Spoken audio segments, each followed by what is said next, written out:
కాశీ విశ్వేశ్వరుడికి అన్నపూర్ణాదేవికి మధ్య ఉన్న సంబంధం ఏంటి?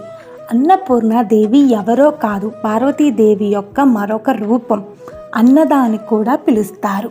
ప్రతి సంవత్సరం కార్తీక మాసం తర్వాత మార్గశిర మాసం వస్తుంది. ఈ మార్గశిర మాసంలో పౌర్ణమి రోజు అన్నపూర్ణ జయంతిని జరుపుకుంటారు. ప్రజల ఆకలి తీర్చాలని పార్వతీదేవి అన్నపూర్ణాదేవిగా మారింది. పార్వతీదేవి కాశీలో అన్నపూర్ణాదేవిగా ఉండాలన్న తన కోరికని పరమేశ్వరుడికి చెప్పింది. పరమేశ్వరుడు ఆమెను కాశీకి తీసుకొని వస్తాడు. అలా కాశీలో అన్నపూర్ణాదేవి ఆలయాన్ని నిర్మించారు. కాశీలో ఈ ఆలయం ఒక్కటే శ్రీయంత్రం ఆకారంలో ఉంటుంది. అన్నపూర్ణాదేవి అనుగ్రహం ఉంటే ఆహారానికి, డబ్బుకి ఎటువంటి లోటు ఉండదు.